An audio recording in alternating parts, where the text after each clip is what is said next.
The first blow of the hammer cracked the plaster. The second splintered the wood beneath. Alexei Volkov, a retired colonel of the first Chief Directorate of the KGB, drove the tool into the wall of his own Moscow apartment with a controlled, savage fury.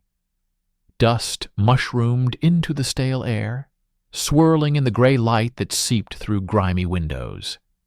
He was not a man given to outbursts, but the news on the crackling transistor radio had acted like a chemical agent on a decades-old stain, making it bloom fresh and urgent. Unconfirmed reports of border crossings, celebrations in Berlin. Each word was a detonation in the silent museum of his career. The world was tearing down walls. Good. He would tear one down too. Behind the plaster and lath was not a secret compartment, but a cavity, a forgotten space between the walls of the pre-war building. His fingers, gnarled and strong despite their age, clawed away the debris. They closed around not a box, but a simple oilcloth-wrapped bundle, sleek with concrete dust. He pulled it free. The apartment around him was a cognitive map of a single, consuming obsession. Not a home, but a headquarters, frozen in time. Bookshelves groaned not with literature, but with declassified field manuals and East German technical journals. The walls were papered not with wallpaper, but with topographic maps of wartime Prussia, annotated in a precise, faded hand. At the center of it all stood his desk, a battleship of scarred oak, its surface a landscape of paper mountains under paperweight cliffs. He carried the bundle to this altar. The oilcloth, brittle with age, fell away to reveal a military-grade field file, its leather strap hardened like a bone.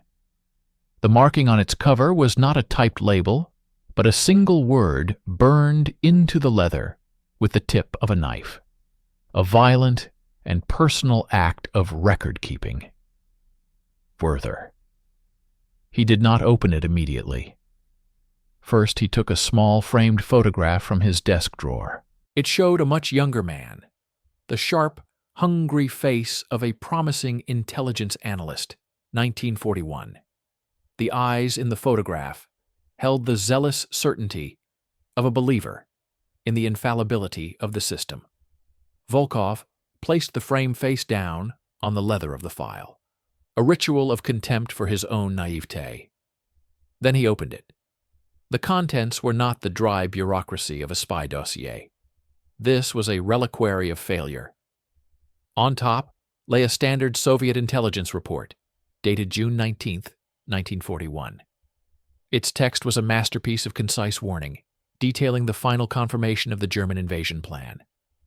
Stamped across it, in slashing red ink that seemed to bleed even now, was the single word that had sealed the fate of millions: Ediaos. Provocation. Below that, in a different, colder hand, the ultimate verdict: En ixie audaod jaiadia uaia eoseyodaua. Source Werther, to be liquidated as a disinformation channel. Volkov's breath hissed between his teeth. They had not just ignored the warning. They had ordered the destruction of the greatest intelligence asset in history. His own signature was on a follow-up memo, a desperate, pleading addendum arguing for the source's preservation. That memo was paper-clipped to a notification of his immediate reassignment to a signals interception unit in Siberia, effectively a professional burial. But here was the shock, the core of his life's work, buried deeper in the file. It was a photograph, not a portrait, but a long-range, grainy telephoto image. It showed the courtyard of the F. Hauptquartier Wolfschanze, the Wolf's Lair. German officers stood in a loose group. The image was circled in 3 places. 2 circles identified known figures: Field Marshal Keitel, General Jodl. The 3rd circle in red hovered over a blurred figure, standing partially in shadow, at the edge of the frame. a faceless silhouette leaning against a staff car. The annotation, in his own mentor's handwriting, read, "The shadow at the feast." Our ghost? This was the only visual trace, a phantom of a phantom. Beneath the photo were the transcripts. He did not need to read them. He had memorized their cadence, their terrifying clarity. They were not interpretations or summaries. They were verbatim copies of operational orders from the Oberkommando der Wehrmacht, the OKW. They listed army group boundaries, fuel depot locations, railway schedules for the panzer divisions.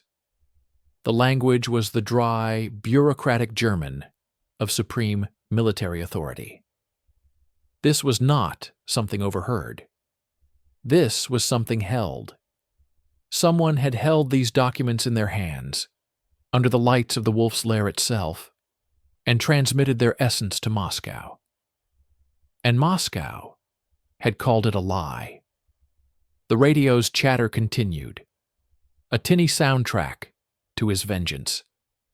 The wall was falling. The institutions that had built his career and then shattered it against the rock of this mystery were dissolving. The archive of special tasks, the black heart of Soviet intelligence legacy, would be in chaos. Guards would be demoralized. Curators would be looking to sell, to trade, to flee. A plan, long fermenting in the bitter cellar of his mind, crystallized into action. This was no longer about academic pursuit. This was an excavation of a crime scene where he was both victim and investigator. He would not just request access. He would exploit the anarchy. He had names. Broken men. Former keepers of secrets. Now drowning in the new world's indifference. A bottle of good Armenian cognac here.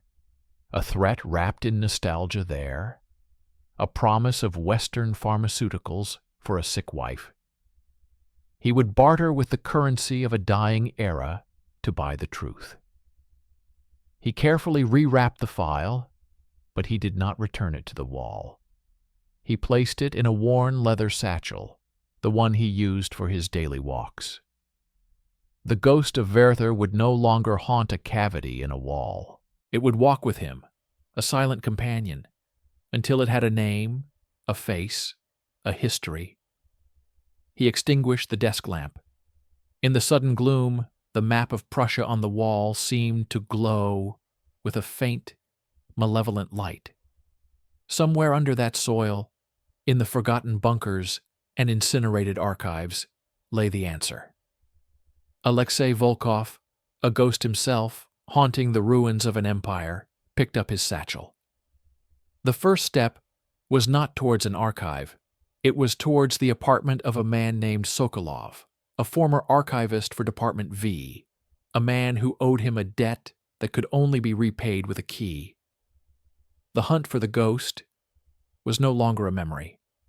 It was a collision course. And it began not with a whisper, but with the sound of breaking wood. The chill of the Moscow night seeped through the wool of Volkov's coat, but it was a distant sensation. The real cold was inside him, a glacial core that had formed in the summer of 1941 and had never thawed. His destination was not an official building. It was a crumbling pre-revolutionary apartment block near the Kurskaya railway station, a place where the Soviet dream had come to die in layers of soot and peeling paint. This was where former keepers of the kingdom's darkest secrets were pensioned off to fade into the damp plaster. Sokolov's apartment was on the 5th floor, the elevator a perpetually broken sarcophagus of iron grill and shadows. Volkov took the stairs, each step an echo in the urine-scented stairwell. His satchel, containing the weight of Werther, felt like it held a neutron star. He did not knock immediately. He listened. From behind the scarred wooden door came the faint, rhythmic scratching of a needle on vinyl, a Chopin etude, played too softly. the sound of a man trying to drown out the tinnitus of memory. Volkov knocked. 3 times. Sharp, definitive. The music stopped. A long silence, heavy with assessment, was broken by the sound of multiple locks disengaging. The door opened a crack, secured by a chain.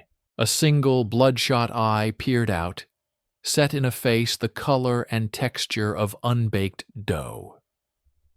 Semyon Sokolov had been a custodian of the Archive of Special Tasks, not a warrior. His weapon had been a meticulous filing system, his battlefield the silent climate-controlled vaults where the most sensitive operational legends were interred. Now he looked like a document himself, left too long in a leaky basement. "Alexei." The voice was a papery rustle. The eye flickered past Volkov, scanning the empty hallway for phantoms. "It's late. The world is ending. Go home." Volkov did not speak. Instead, he slowly reached into his coat pocket and withdrew not a weapon, but a rectangular package wrapped in plain brown paper. He held it up to the crack. The faint, peaty aroma of single malt Scotch whiskey, a scent as foreign as capitalism in this hallway, seeped through the wrapping. It was a more potent password than any code. The chain rattled. The door swung inward. The apartment was a mirror of Volkov's own, but where his was a deliberate war room, Sokolov's was a catacomb of defeat. Stacks of Pravda yellowed with age formed crumbling pillars. Mismatched china filled a sink, and in the center, glowing like an altar, was a magnificent German Grundig shortwave radio, a trophy from the ruins of Berlin, 1945. It explained the music.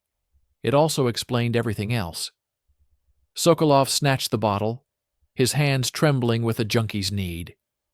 He fumbled with the wrapping, his focus entirely on the cork. Volkov used the moment to survey the room. His eyes, trained over a lifetime to see the invisible, scanned the chaos. They stopped on a small, framed photograph on a bookshelf, almost buried. It showed a younger, sharper Sokolov, standing stiffly beside a beaming, handsome man in the uniform of a Red Army Guards colonel. The colonel's arm was around Sokolov's shoulders. The caption, in flowing script, read, "To my faithful scribe Semyon, from your friend, Victor." Victor.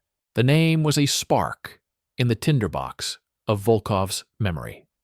Viktor Klementiev, a rising star in military GRU, a nelegal who had operated with dazzling success in pre-war Europe. Vanished, presumed liquidated, in the purges of late 1941. Volkov's mind made the connection before Sokolov had poured his first drink. The Archive of Special Tasks did not just hold files on enemy agents. It held the graves of its own disgraced masters. Sokolov gulped the amber liquid straight from the bottle, wincing as it fired down his throat. The alcohol brought a false warmth to his cheeks. "The archive is gone, Alexei," he slurred, the words bubbling up with the whiskey. "They came last week. Men in cheap suits with expensive watches. Not our people, new people. They took crates. They shredded tons. To them, it's just embarrassing old paper." "Not all of it," Volkov's voice cut through the haze, low and absolute. "Not the legendary series. Not the ones with the black diamond stamp on the spine. They would be stored separately, in the ionic chamber, behind the false wall in sub-level 3. Sokolov froze, the bottle halfway to his lips. The mention of the ionic chamber, a specially designed electromagnetically shielded vault for storing chemically treated papers and film against degradation, was a key turning in a lock he thought welded shut. His eyes, wide with a sudden sober terror, fixed on Volkov. "You are digging in a poisoned well. Those files, they are not history. They are traps. "Werther," Volkov said, the name hanging in the foul air, like a ghost summoned. The effect was electric. Sokolov jerked as if struck. The bottle slipped from his fingers, crashing to the floor, where the precious scotch bled into the dirty linoleum. He did not even notice. "No," he whispered, backing away until his spine hit the Grundig radio. A low hum emanated from it. "That is not a name. That is a curse. A radioactive curse. They cleaned it. They scrubbed the records until the paper was thin as skin." "But not in the ionic chamber," Volkov pressed, stepping forward. His shadow fell over the cowering archivist. The raw feeds, the original decrypts from the field, the eyes-only assessments that never went to the committee, the photograph of the wolf's lair. They would have kept one copy, in the Black Diamond files, for the record that never sees light. Sokolov's gaze darted to the photograph of him and Victor. A tear, fueled by whiskey and decades of suppressed guilt, tracked through the stubble on his cheek. Victor. He was the handler, the only one who knew. They gave him Werther in '39, a source so precious, so fragile, they broke every rule of network control. No cutouts, no couriers. Direct, scheduled radio bursts to a receiver only Victor manned. Volkov's heart was a piston in his chest. This was it. The first crack in the monolith. And the source's identity? The assets file? Sokolov let out a sound that was half laugh, half sob. There was no asset file, don't you understand? That was the genius and the madness. Werther was not an asset. He was a conduit, a pipeline. Victor reported the intelligence, not the source. He swore the source was a moral entity, not a person. A ghost in the machine of the OKW. The committee hated that. They demanded a name. Victor refused. He said giving them a name would be a death sentence for the source and for the flow. In June '41, after the disaster, when they needed a scapegoat, they came for Victor. He was the disinformation channel. They took him to the cellar at Lubyanka. He never came out. The pieces slammed together in Volkov's mind with the force of physical blows. The order in his own file, source Werther, to be liquidated as a disinformation channel. They hadn't meant the source in Germany. They had meant their own handler, Viktor Klementiev. They had murdered their own man to cover their catastrophic mistake of ignoring the intelligence. And in doing so, they had permanently severed the only living link to the ghost, called Werther. The hunt had just become an exhumation. Sokolov was crumbling, sliding down the radio console to the floor, muttering into his hands. The Black Diamond file, it's not a file, it's a box. A small, lead-lined box. It holds the only physical evidence Victor ever sent. He said it came from Werther himself, a proof of bona fides. They sealed it in '41. It has never been opened. Volkov was already moving. He pulled a small, thick notebook from his satchel, a veteran's pension book, filled with blank pages, and a pen.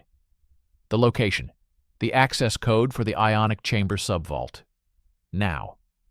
Sokolov looked up, his face a mask of utter despair. It's guarded. Not by our people anymore, Volkov said, his voice like iron. By new people in cheap suits, who are afraid of ghosts.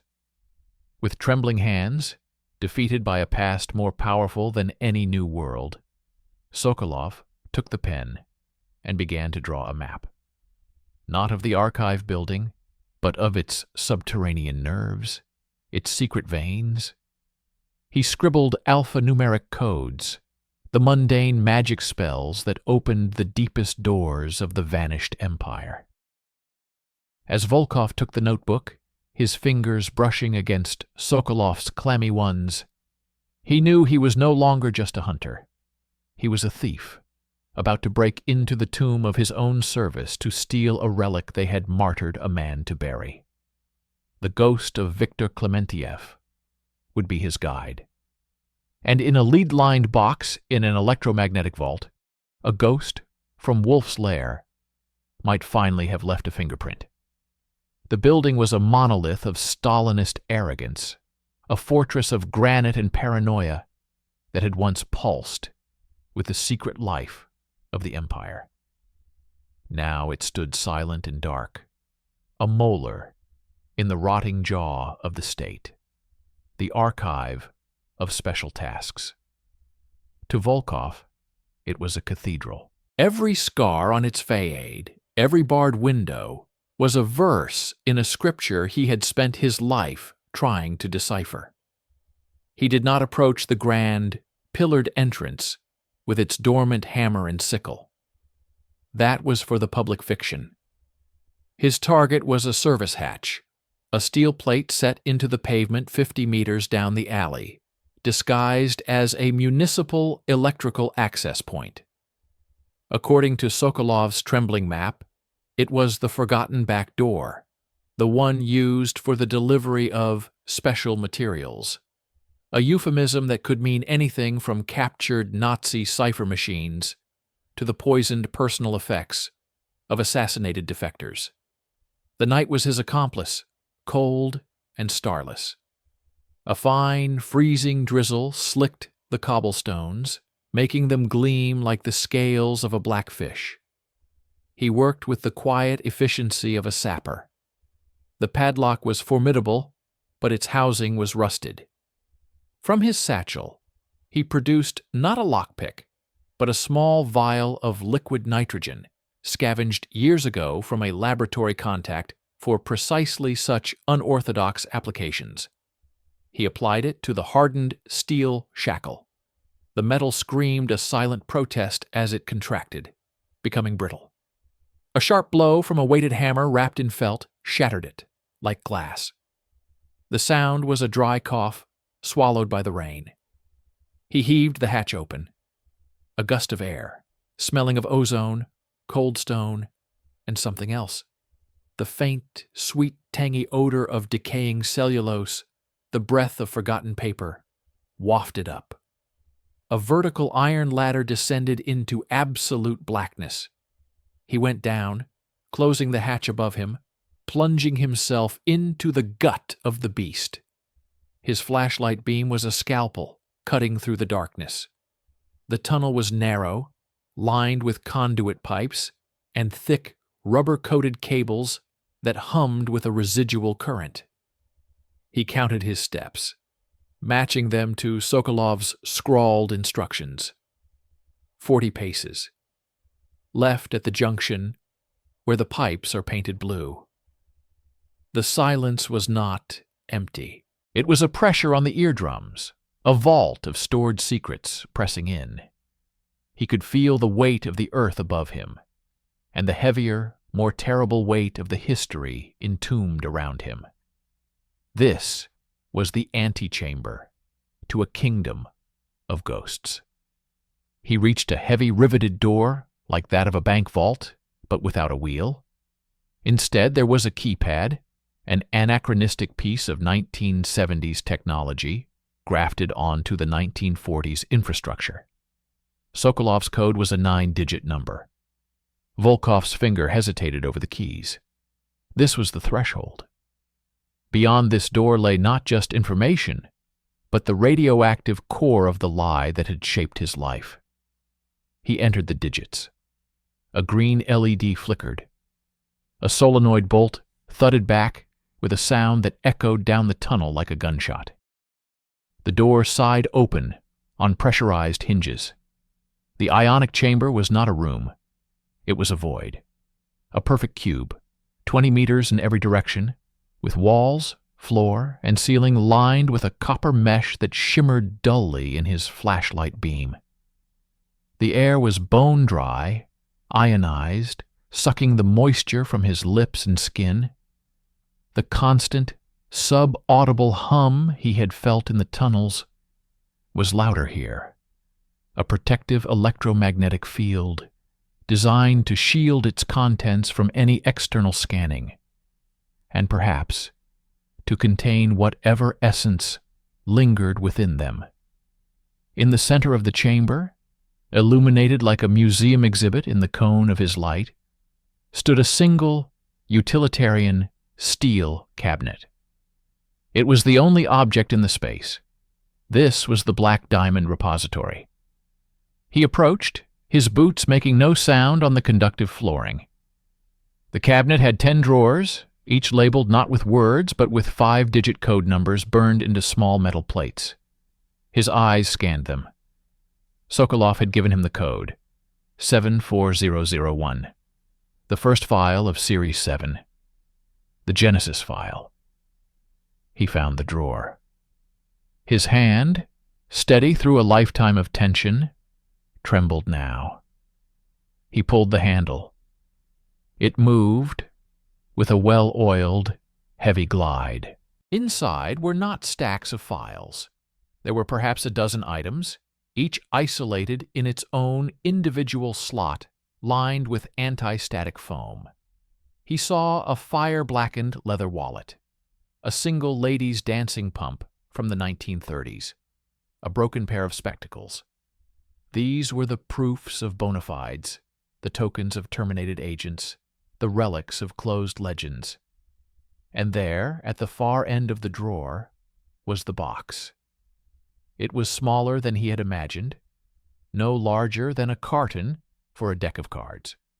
It was made of dull, gray lead with a simple brass clasp. Tied to it with a faded red ribbon was a small, yellowed cellulose tag. On it, in the precise, elegant handwriting he recognized from the Wolf's Lair photograph annotation, was written, Yoduai enyu iai audud, io aneduau aus ideasa eduan wawe, transmitted by source Werther, do not open without order of the chairman. The order had never come. No chairman had ever wanted this opened. It was evidence of a failure so profound it had been sentenced to eternal isolation. Volkov lifted the box. It was deceptively heavy for its size. The lead was cold, a deathly cold that seeped into his palm. This was it. The physical touch of the ghost.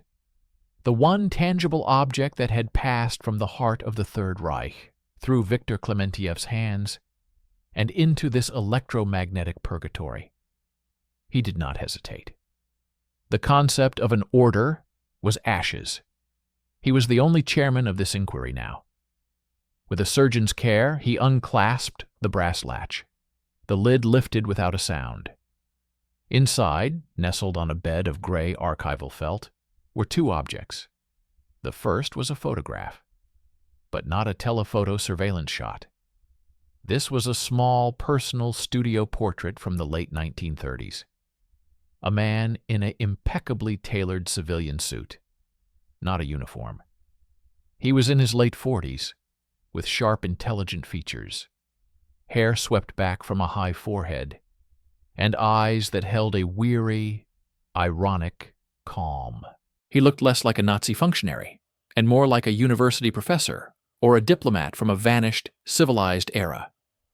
On the reverse, in the same elegant hand as the tag, was written, Für Viktor, in dankbare Erinnerung, dein W. For Viktor, in grateful memory, your W. A personal inscription, a token of friendship. This was not a spy's cold asset. This was a man thanking his handler. The connection was intimate, human. It shattered the abstract concept of Werther into 1,000 fragile human pieces. The second object was a length of 35mm photographic film, uncut, coiled in a small loop. Volkov held it up to his flashlight. The negative images were tiny, reversed, but their content was unmistakable. He could see the eagle and swastika letterhead of the Oberkommando der Wehrmacht. He could see paragraphs of typed text, dates, coordinates. These were not just any documents. This was the original film, shot by Werther himself, of the very directives he was betraying. This was the proof he had sent to Victor, a microscopic monument to his treason, but it was the margin of the film that held the true shock. At the edge of one frame, not part of the document but captured accidentally by the clandestine camera, was a sliver of the environment, the corner of a desk, a hand, blurred in motion, resting on the desk, and on the little finger of that hand, reflecting the flash of the camera or a desk lamp, was a ring, a signet ring with a distinct, sharp-edged crest. Volkov's breath caught. The photograph gave a face, albeit a still, composed one. But this fragment of film gave a forensic clue. A ring, a personal artifact, worn at the moment of high treason inside the wolf's lair. He carefully placed both items back into the lead box, but he did not close it. He photographed them with a small, high-resolution camera he had brought, capturing every detail. Then he returned them to their felt cradle. He had what he needed, more than he had dreamed of. As he closed the steel drawer and turned to leave the ionic chamber, his light swept across the opposite wall. For a fleeting second he saw it, his own reflection, distorted in the copper mesh. A gray-faced man holding a box of ghosts. And superimposed over that reflection, from an angle he had not noticed before, a small, dark lens of a security camera, dormant and unblinking. But was it dormant? A thin, red power LED glowed beside it like a single watching eye. The tomb was not just a tomb, it was a sepulchre with a sentinel, and he had just triggered it. He switched off his flashlight, plunging himself into the absolute humming blackness of the ionic chamber. The only sound was the pounding of his own heart, a drumbeat of discovery, now turning into a rhythm of alarm. He had found the ghost's remains. But in the darkness, he felt the first cold stir of something else awakening. The darkness in the ionic chamber was not merely an absence of light. It was a solid, viscous entity, charged with the hum of the electromagnetic field, a sound that now felt less like protection and more like the growl of a disturbed beast. That single red LED from the security camera burned in Volkov's mind, a cybernetic eye opening in a tomb meant to be blind. He did not move. He became a part of the chamber's architecture, slowing his breath, letting his own thermal signature settle. The archives were supposed to be abandoned, handed over to the indifferent new people. But a powered, active camera in the most secret sub-level suggested a different truth. A skeleton crew remained. Or worse, a trap had been left specifically for someone like him. After a count of 300 heartbeats, he risked the flashlight again, shielding its beam with his fingers, directing it only at the floor before him. He moved, not back towards the heavy door he entered, but following a deeper instinct and the ghost of Sokolov's map in his mind. The map had hinted at a secondary egress, a technical maintenance conduit leading to a sewer access, a legacy of paranoid design from an era that always planned for siege and escape. He found it behind a panel of copper mesh that lifted away on silent hinges. The conduit was a tight, claustrophobic pipe, barely wide enough for his shoulders. It smelled of stale ozone and rat droppings. He crawled, the lead box now a crushing weight in his satchel, a relic beating against his ribs. For 20 agonizing minutes, he inched through the metal intestine of the state, the echo of his movements a whispered confession in the ductwork. He emerged not into a sewer, but into a disused basement boiler room of a neighboring administrative building, long since boarded up. He broke a rusted padlock with a crowbar and found himself in a deserted courtyard, the freezing rain a baptism back into the world of the living.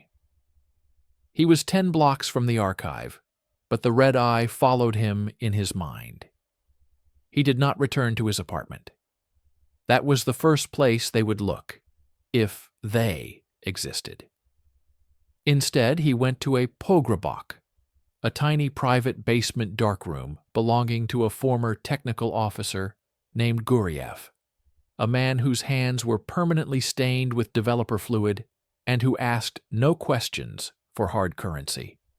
In the chemical gloom, under the sickly amber safe light, the evidence from the lead box came to life. Guriev, a silent specter in his own right, worked with alchemical skill. The personal photograph of W developed first. The man's face emerged from the blank paper with a serene, chilling clarity. The intelligent eyes, the refined weariness, the cut of the suit that screamed of Savile Row, not German tailoring. This was no brutish Nazi. This was an aristocrat of the old world, a man utterly out of place in the thuggish universe of the Third Reich. "Give me a magnifier, the best you have." Volkov's voice was a rasp in the dark. Guriev handed him a jeweler's loupe. Volkov bent over the drawing print, studying every pixel. The backdrop was neutral, professional. But on the man's lapel, a tiny, almost invisible pin. Volkov cleaned the loupe lens. It was not a party badge. It was the discreet, enameled emblem of the Auswärtiges Amt, the German Foreign Office, a diplomat, or a senior civil servant seconded to the military command. The pieces shifted. The OKW was not just generals. It was a vast bureaucracy. The machine had a human face, and it sat in the Wilhelmstrasse. Then Guriev hung the strip of 35mm film. Using a specialized enlarger, he projected the negative frames onto a large sheet of photographic paper. The OKW documents bloomed into terrifying, crystal-clear legibility, operation names, divisions, timetables. The scale of the betrayal was breathtaking. "Stop," Volkov commanded. "The edge. Maximize the edge of the frame." Guriev adjusted the enlarger. The image blurred, then refocused on the margin. The sliver of the desk, the blurred hand, the ring. Volkov's heart stalled. Under high magnification, the signet ring's crest was no longer a blur. It was a stark, clear, and unmistakable heraldic device, a stylized, gauntleted hand clutching a single, upright sword. Volkov knew that crest. Every student of European history and every intelligence analyst who had ever profiled the German aristocratic class knew it. It was the motto and Siegelring of the Freibrief tradition. But this specific design, the Schwertreiter, or Sword Knight, was the ancient, exclusive emblem of the Counts-von. His memory raced, sifting through mental dossiers. Von Helldorf? No. Von Stauffenberg? The shape was wrong. It clicked with the force of a bullet strike. The house of von Bredow. A minor, ancient Junker family from Brandenburg, known for their military tradition and their deep conservative Lutheran values. A family that would have despised Hitler and his cohort as vulgar, godless arrivistas. A family with connections to the old officer corps and, crucially, to the diplomatic service. The ghost now had a lineage. But the shock, the true narrative detonation, came next. Guriev, methodically checking the film strip for more data, pointed a stained finger at the very end of the coil. There is a latent image here. Very faint. Not a document. A personal shot. The film was not advanced fully between exposures. Develop it. The image that swam onto the final sheet of paper was intimate. Catastrophic. It was a candid, slightly out-of-focus snapshot, taken seemingly from a balcony or a hallway. It showed a small, elegant social gathering, an afternoon tea or a cocktail party in a well-appointed room with oak paneling. German officers in uniform mingled with civilians. And there, near the fireplace, deep in conversation, were two men. One was W., the man from the portrait, holding a porcelain cup, his expression animated in conversation. The other man, listening with a slight, respectful smile, was Viktor Klementiev, Volkov's own former GRU handler, alive unguarded in what was unmistakably a German interior, years before the war. The inscription on the photograph, Effer Viktor, in Dankbare Erinnerung, was not just a token. It was a testament to a long-standing, deep, and utterly clandestine friendship. This was not a recruitment. This was a conspiracy of two, a pact between a disaffected German aristocrat and a Soviet nelegal who moved in the same rarefied pre-war European circles. They were not handler and asset, they were partners, co-conspirators against the coming barbarism from both East and West. Volkov sat back on the rickety darkroom stool, the photographic paper trembling in his hand. The magnitude of it was staggering. Werther was not a Soviet mole. He was one half of a private, ideologically driven alliance. The intelligence was not stolen from Moscow. It was channeled through Moscow by Viktor for his own purposes, to fight the greater evil. And when Stalin ignored the warnings, Viktor had been murdered to bury not just the failure, but the truth of this rogue personal crusade. The ghost was no longer just a source. He was a revolutionary, and Viktor was his martyr. At that moment, the single bare bulb in the darkroom's anteroom flickered once, twice, and went out. Not a power cut. The safe light and the equipment, on a separate circuit, remained on. Someone was in the building. Someone who had traced him, or more likely, traced the panic of the archivist Sokolov. Guriev's eyes widened in the red gloom. A floorboard creaked directly above them, in the empty residential apartment that served as the front for the clandestine lab. Volkov's hand went to the crowbar in his belt. The hunt had yielded its prize. Now the tomb's guardians had been alerted, and they were here to reclaim it. The past was not just alive. It was armed and descending the stairs. The creak from above was not an accident. It was a punctuation mark in the silent sentence of threat, a deliberate signal. They were not police. Police would have shouted, crashed through the door. These were professionals from the old world, men who understood the grammar of stealth and pressure. Guriev froze, a rabbit in the red dark. Volkov's mind, honed by decades in the wilderness of mirrors, performed a lightning-fast calculation. The darkroom had no exit. It was a concrete cell behind a heavy, soundproofed door.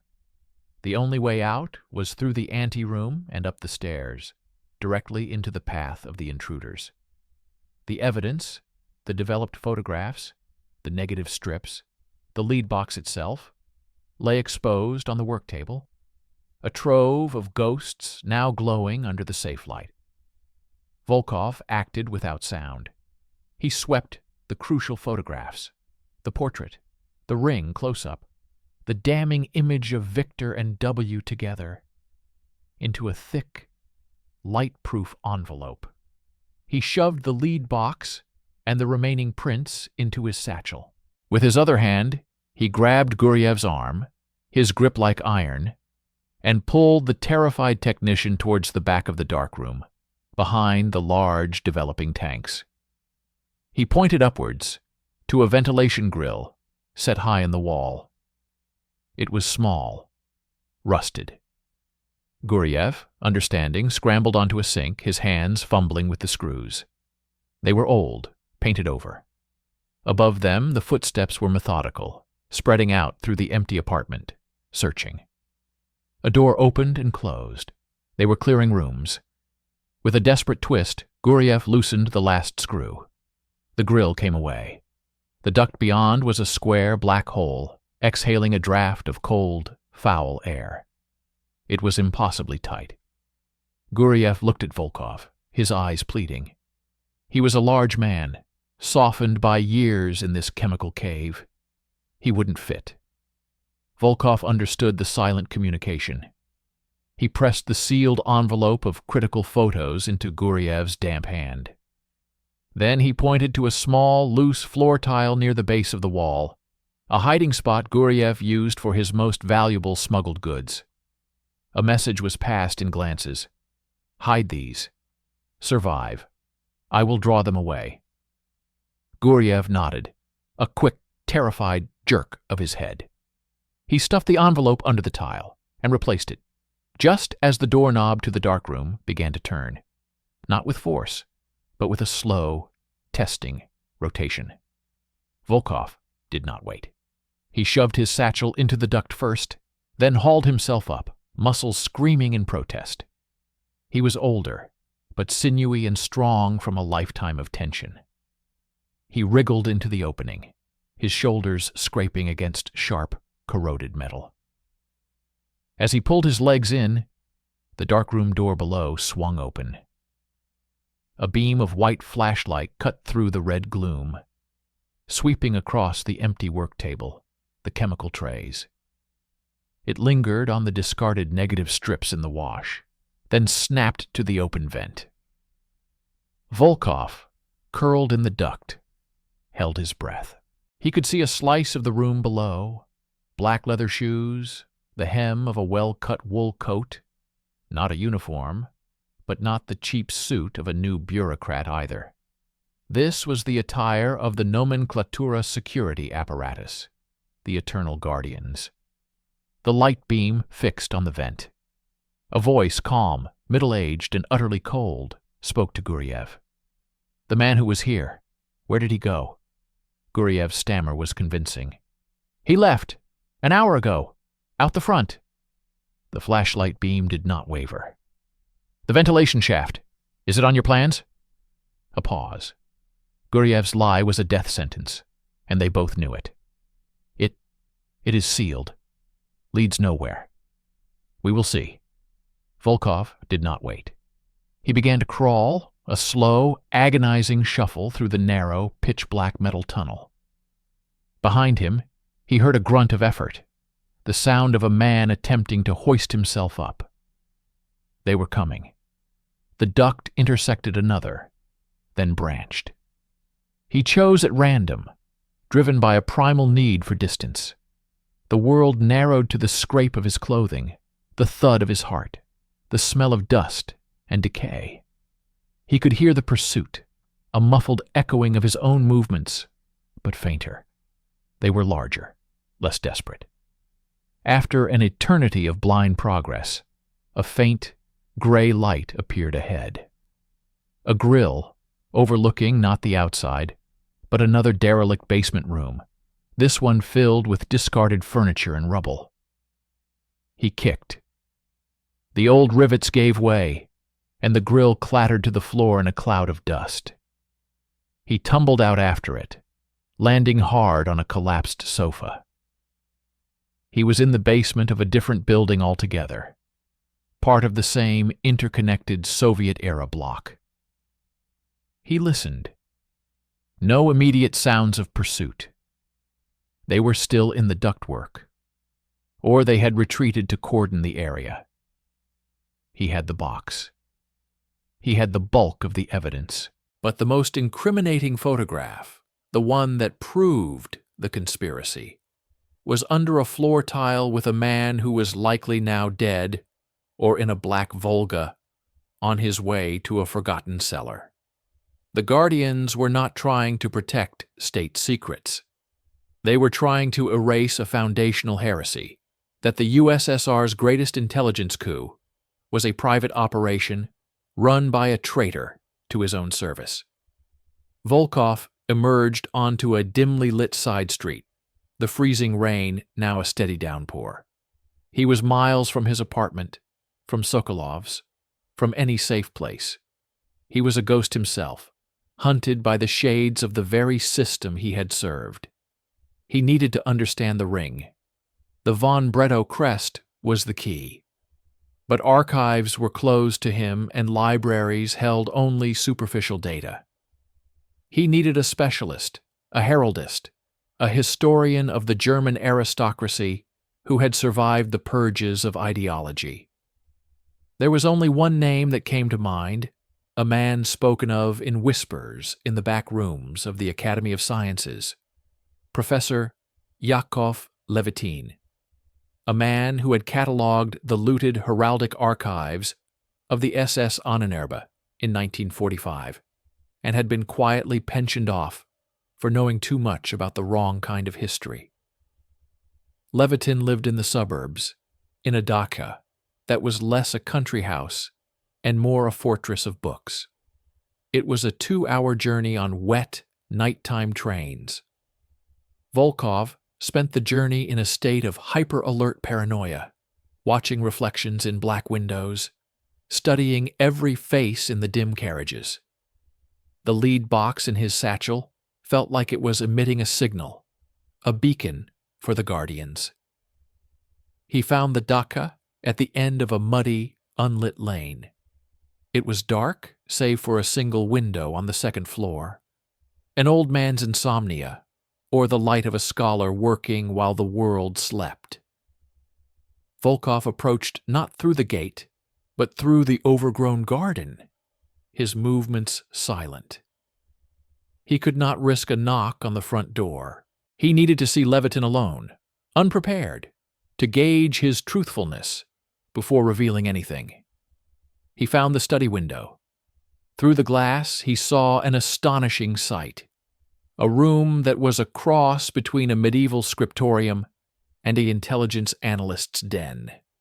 Ancient leather-bound heraldic registers shared shelves with crisp GRU topographic maps of Central Europe. A magnifying lamp illuminated a desk strewn with photocopies of Nazi documents and hand-drawn coats of arms. And there at the desk sat Professor Levitin.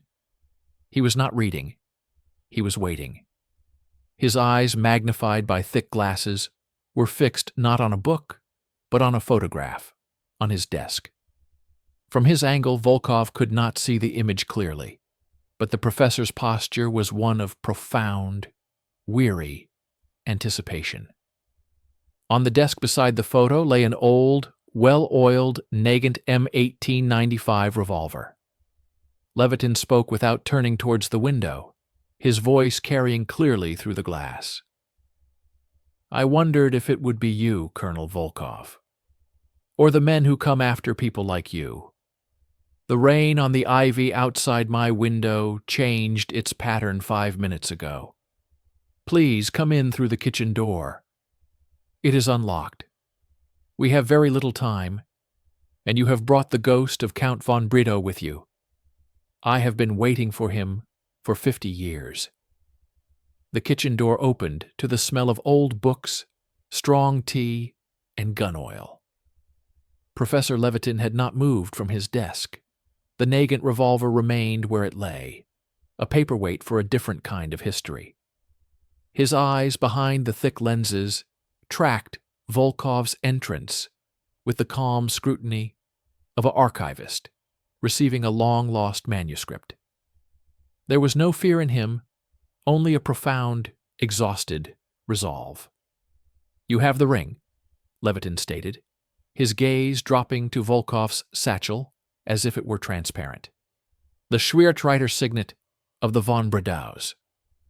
Show me the proof, the image from the film strip. Volkov did not ask how he knew. The professor's entire existence was an index of secrets waiting for their reference. He carefully extracted the enlarged photograph of the ring from his satchel and placed it on the desk, next to the mysterious photo Levitin had been studying. Only now did Volkov see it clearly. A pre-war group photo of young diplomats at some lakeside resort. One face, younger but unmistakable, was circled in faint pencil. The face of W. Levitin had his own ghost. The professor produced a jeweler's loupe and bent over Volkov's photo, his breath a soft whistle. He studied it for a full minute, then sat back, removing his glasses to clean them on a frayed sleeve. The gesture was one of final confirmation. His name was Albrecht von Bredau, Levitin began, his voice assuming the cadence of a lecture delivered in the silence of his mind for decades. Second son of Graf Wilhelm von Bredau. Not destined for the estate, so he was steered towards the diplomatic corps. Brilliant, fluent in 4 languages, an aesthete. He served in the embassy in Paris, then in London.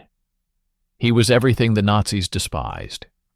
A cosmopolitan monarchist aristocrat who saw them as vulgar, dangerous climbers. In 1938, he was recalled to Berlin. His family's name and his irreproachable manners, however, made him useful. He was assigned to the Sonderstab, the special liaison staff between the Foreign Office and the Oberkommando der Wehrmacht. His office was in the very heart of the Wehrmacht Führungsstab, the operational command. He was the perfect invisible man, a glorified translator and protocol officer for high-level meetings with foreign attachés. He saw every significant operational directive. He prepared the clean, final copies for Keitel and Jodl to present to the F-Horror. Levitin paused, his eyes drifting to his own photograph. He was also, by the deepest conviction, an anti-Nazi. But he was not a man of action, in the sense of a bomb-thrower, like Stauffenberg. His weapon was information. He believed the only force capable of destroying the Nazi regime was from the outside, and it had to be a force massive enough to ensure the regime could never return. For him, that meant the Soviet Union, a devil to destroy a demon. Volkov placed the studio portrait of Albrecht von Bredau next to Levitin's snapshot. The same intelligent, weary eyes. And Viktor Klementiev? A sad, almost paternal smile touched Levitin's lips. Viktor, yes.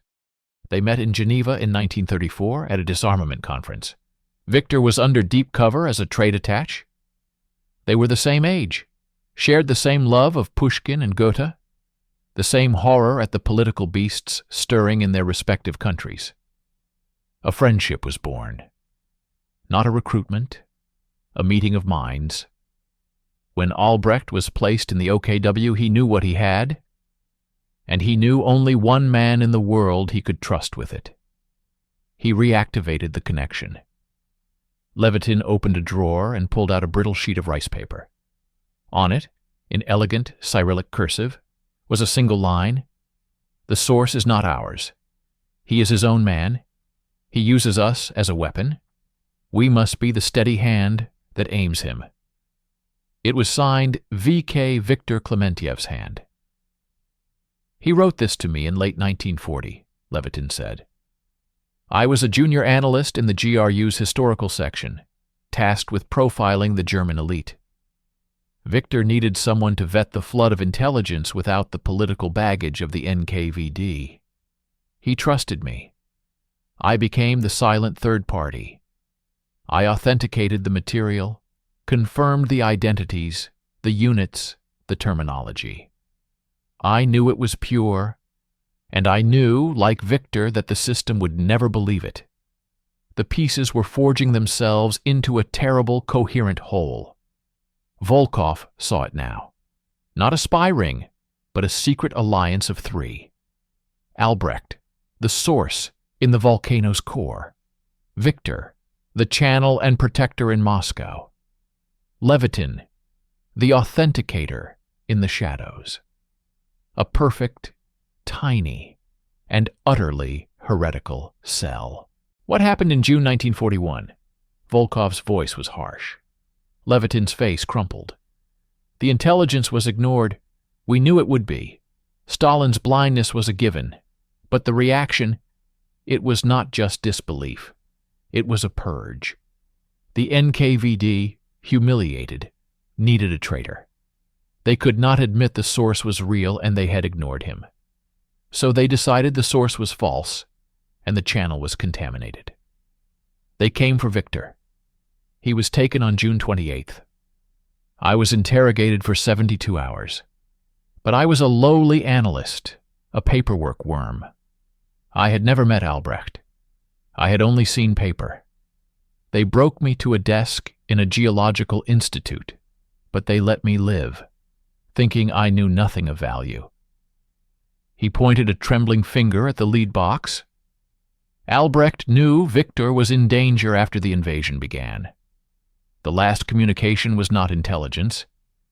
It was that box.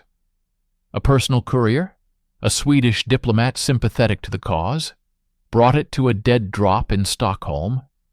It reached Moscow after Victor was already dead. It was Albrecht's testament, and his farewell. He knew the noose was tightening. The Gestapo was beginning to suspect a leak at the highest levels. The July 20th plotters would be hunted. Anyone with aristocratic ties was under suspicion. And Albrecht von Bredow? Volkov asked, though he feared the answer. Levitin's eyes were bleak. Officially, he died in an Allied bombing raid on Berlin in November 1943. A convenient lie. In reality, he was arrested by the Gestapo in October 1943. Not for treason to the Reich, but for moral corruption and defeatism. They never proved the espionage. They didn't need to. He was sent to a Sonderlager, a special camp for prominent prisoners. He was executed on Himmler's personal order in April 1945, just before the collapse. A cleanup. The Nazis died, but they protected their secret, that a Junker aristocrat had been the author of their most devastating betrayal. Silence filled the room, broken only by the ticking of an old clock. The story was complete. The ghost had a name, a face, a motive, and a heroic, tragic end. But Levitin was not finished. He leaned forward, his voice dropping to a whisper filled with dread. You think the story ends in 1945? It does not. The KGB inherited the NKVD's files. They knew Victor was innocent. They knew Albrecht was real. And they knew the truth was a weapon that could shatter the myth of Stalin's infallibility, could expose the system's suicidal paranoia. This truth was more dangerous than any live agent. So they buried it deeper. They created the legend of the unknown, mythical Werther, to hide the specific damning truth of von Bredow and Clementiev. And they appointed guardians. He looked towards the dark window. The men who chased you tonight, they are not from the new government. They are the last keepers of the old lies. Department S of the First Directorate. S for Spetskran, special storage. Their only task is to ensure that certain graves are never opened. You opening that box was a seismic event. They will have traced you here, not through records, but through the scent of the truth on you. As if on cue, the headlights of a car sliced through the darkness outside, turning slowly into the muddy lane. One car, then a second, blocking the other end. No sirens, no lights on top. Levitin stood up with a sudden, startling speed. He picked up the Nagant revolver, not to threaten Volkov, but with a grim finality. He shoved the photograph of the ring and the portrait of Albrecht into Volkov's hands. The evidence is in your mind now. That is enough. The physical proof must die with the witnesses. Go. Out the back, through the birch grove. It leads to the river path. Come with me, Volkov said, the words foreign even to him. Levitin smiled his sad, paternal smile again.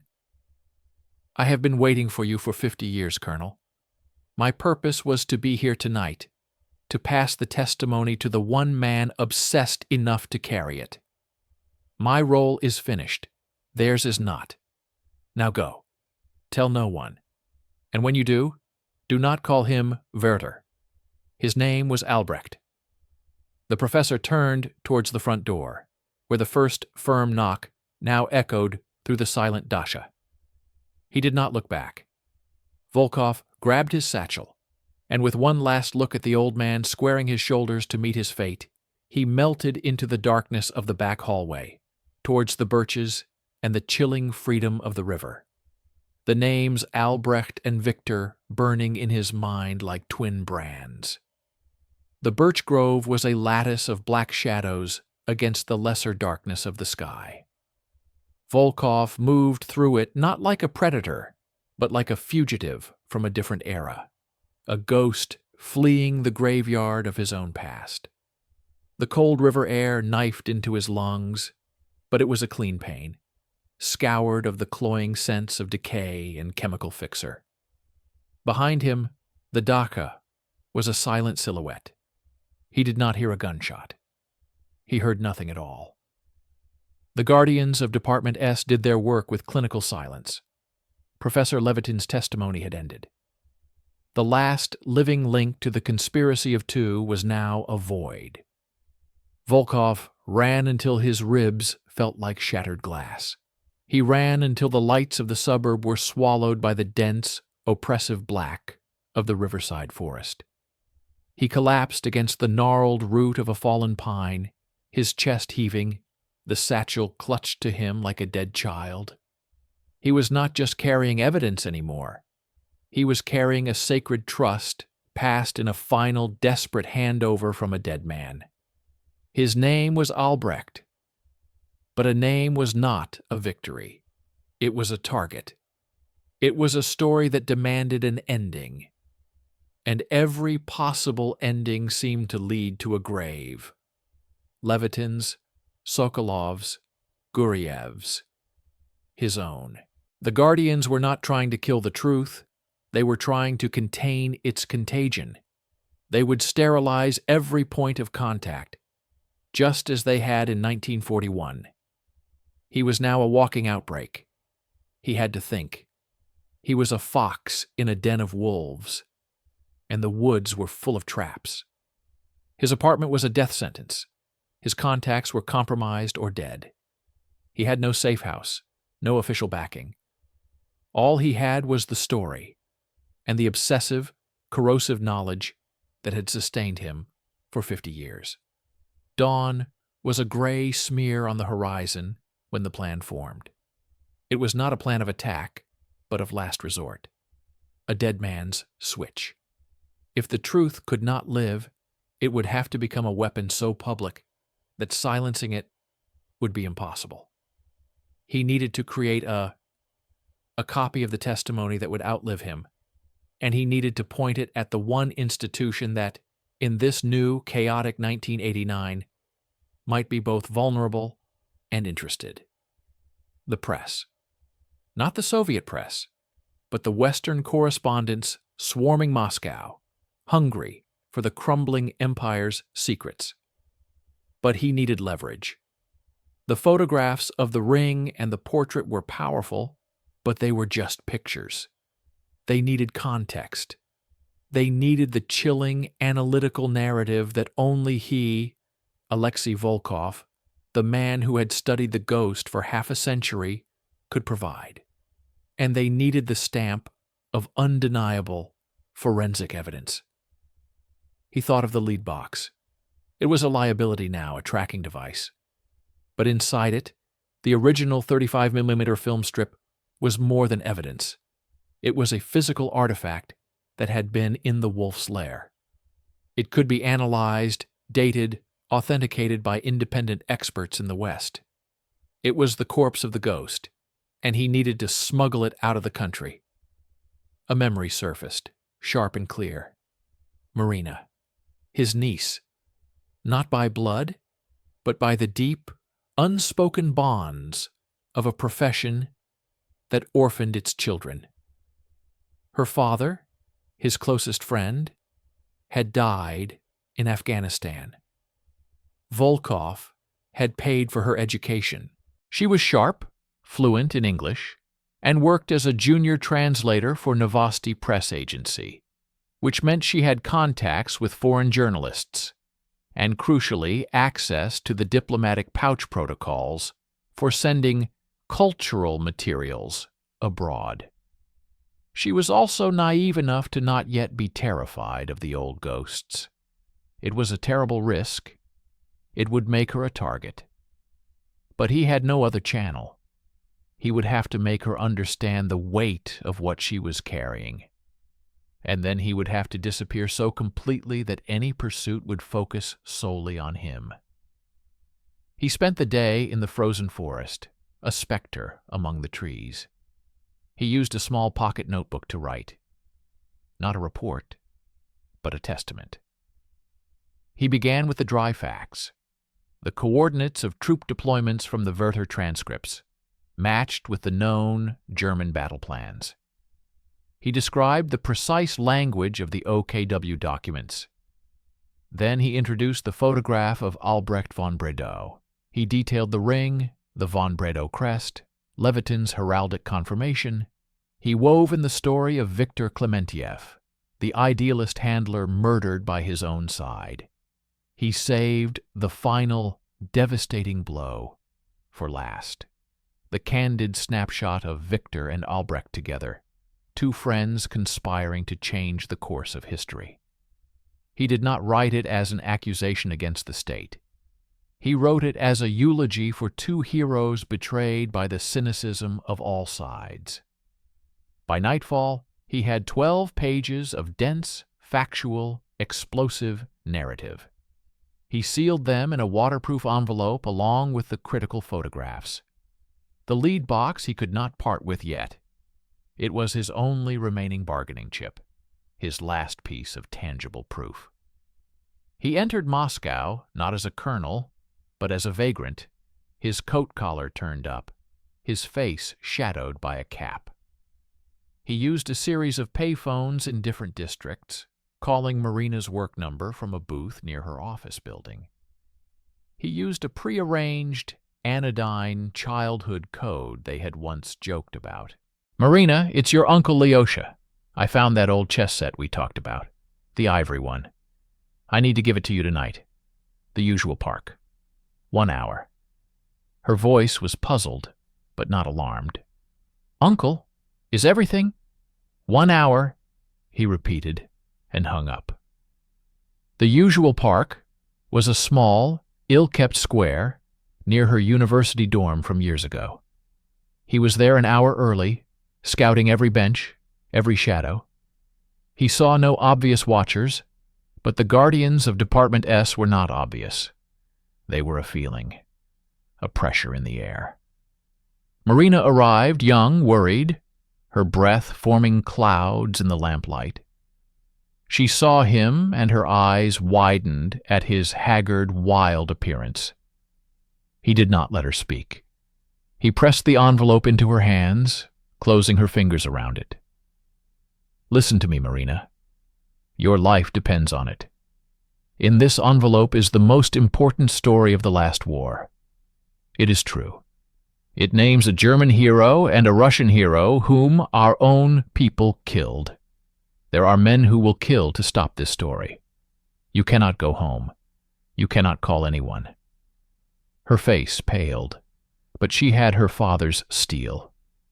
She listened. "You work with the Reuters correspondent, Carson. You find him.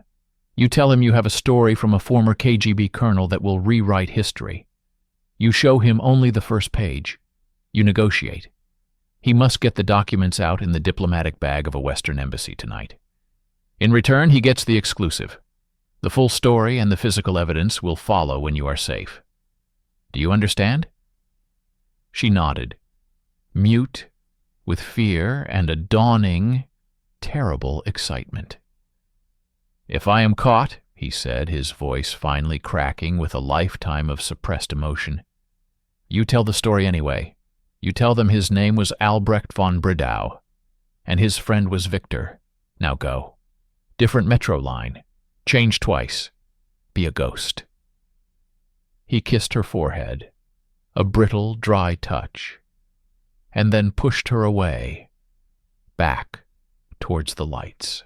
He watched her disappear into the crowd, the envelope vanishing with her.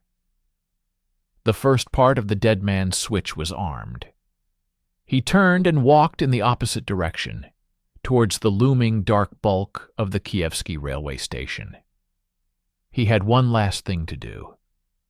He needed to look into the face of the system one final time. He needed to see if the guardians were watching the gates, or if they were already inside the walls, waiting for him. The satchel with the lead box felt heavier than ever. It was no longer just proof. It was bait. The Kievsky railway station was a cathedral of noise and movement, a perfect monument to anonymous transit. Under its vast, soot-stained ceiling, 1,000 stories collided and dissipated with the hiss of brakes and the crackle of distorted loudspeaker announcements. Volkov stood on the main concourse, a still point in the chaotic current. The lead-lined box was a dark sun in his satchel, its gravitational pull warping the space around him. He was not here to catch a train. He was here to perform the final act of a lifelong investigation, a controlled detonation. He had chosen this place for its symbolism. It was a gateway to the west, to the past. Trains from here went to Berlin, to Warsaw, to a Europe that had been both battlefield and prize in the war Albrecht and Victor had tried to shape. And it was a place of overwhelming noise, where a single conversation, a single act, could be swallowed whole. He bought a platform ticket, the most innocent of documents, and descended to the tracks, where the overnight service to Warsaw was being prepared. The long green carriages smelled of coal smoke, disinfectant, and longing. He walked slowly along its length, his eyes not on the train, but on the reflections in its grimy windows. He watched for the telltale stillness, the averted gaze, the synchronized movement that would betray the guardians. He saw a babushka with a giant sack, a soldier sleeping upright, lovers arguing, the normal human chaos. But he felt them. Their presence was a cold spot on his spine, a pressure in the air that even the station's roar could not mask. He stopped near the middle of the train, beside a waste bin overflowing with wrappers and newspaper. This was the altar. With deliberate, ritualistic slowness, he opened his satchel. He did not remove the lead box. Instead, he took out a final item he had prepared in the forest, a standard KGB issue file folder, empty but for a single sheet of paper. On it, he had typed just 3 lines, in German, a direct quote from an OKW directive he had memorized from the 1941 transcripts, the exact phrasing that had been in Albrecht's photographed document. Below it, he wrote in Russian, "For the guardians of the lie, the source was real. His name was Albrecht von Bredow. He is still beating you." He sealed the folder with a strip of red tape, the official color of top-secret classification. It was a provocation, a slap in the face of their entire purpose. He placed this decoy folder on the edge of the overflowing bin, propped up against a rusted stanchion. It was conspicuously, blatantly visible. It was a flare, designed to draw every eye, to focus every intent. The real treasure, the lead box, remained in his satchel, but his hand rested on it now, not to hide it, but to prepare for its final journey. A movement, almost imperceptible. 20 meters down the platform, a man in a long, dark coat, who had been pretending to read a timetable, folded his paper with a sharp, precise motion. At the same moment, From the pillar behind Volkov, another figure detached itself from the shadows. They converged with the unhurried, inevitable motion of men who know the exits are sealed. They were not young. Their faces were like his own, weathered by years of internal winters, eyes that had seen too many files closed for the wrong reasons. Department S, the janitors of history. They did not draw weapons. In this public place, their authority was their weapon. They flanked him, cutting off any path to the train or the exit stairs. The first man, the one with the folded newspaper, gave a slight, almost respectful nod. "Colonel Volkov, the walk is over. You have something that belongs to the archive. Give us the box and you can go home to your retirement." The voice was calm, reasonable, a final offer of a quiet death instead of a loud one. Volkov looked from one face to the other. He saw no malice, only a cold professional duty. They were not the villains of the story. They were its undertakers. In a different life, he might have been one of them. "The archive is ashes," Volkov said, his voice carrying over the shriek of a distant whistle. "And the man in the box was never yours to bury." He saw their eyes flicker to the decoy folder on the bin, a calculated distraction. But these were not amateurs. The second man's gaze never left Volkov's satchel. They knew. "The box, Colonel. Now." Volkov's hand tightened on the satchel's strap, but he did not lift it. Instead, he took a single step backward, towards the very edge of the platform, where the void between the train and the concrete gaped like a dark mouth. The steel wheels of the Warsaw Express were a foot from his heels. "If you take it," Volkov said, his voice rising above the building rumble of the idling engine, "you will open it, and you will have to see what you have spent your lives denying. You will have to file a report on the face of the man who beat you. Can your department survive that truth?" It was a psychological strike aimed at the core of their professional identity.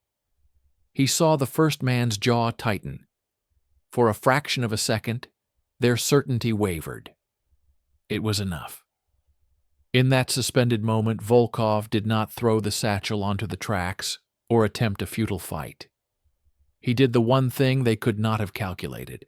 He swung the heavy satchel in a short, powerful arc and placed it, deliberately and gently, through the open window of the nearest train compartment.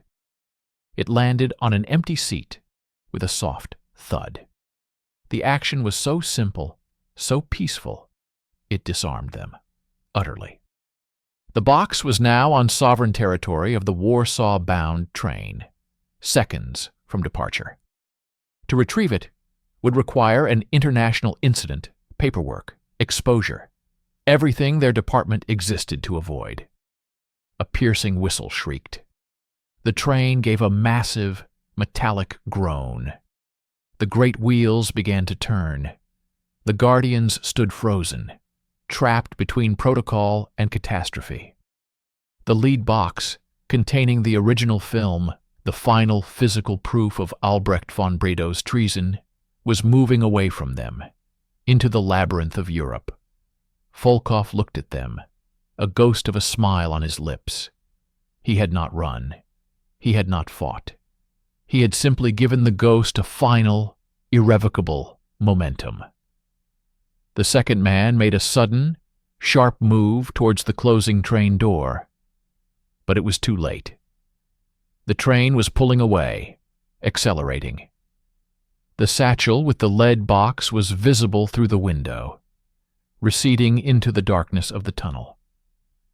The first guardian turned his icy gaze back to Volkov. The offer of a quiet retirement was gone. Now there was only the cold arithmetic of containment. Volkov did not resist as the man's strong hand closed around his arm. He allowed himself to be steered away from the receding rumble of the train, away from the platform, towards a small, nondescript service door, marked Staff Only. He did not look back at the Warsaw Express carrying its priceless cargo towards an uncertain future. He had done it. The truth was no longer a secret buried in a lead box. It was a story in his niece's hands, speeding towards the free press. It was a physical artifact on a train to the West, where experts could authenticate it. And it was a name now alive in the world: Albrecht von Bredow. The service door led to a stark, concrete stairwell, lit by a single bare bulb. As they descended into the bowels of the station, away from the noise of the living, Volkov felt not fear, but a profound, exhausted peace. The ghost had been laid to rest, not in a tomb, but into history's turbulent bloodstream. The guardians could silence the witness, but they could no longer silence the testimony. The hunt was over. He had won by losing everything but the truth. And as the door closed behind him, swallowing the last echoes of the departing trains, he knew that somewhere, in a Berlin cemetery, or an unmarked grave, a man named Albrecht and his friend Victor were finally, silently avenged.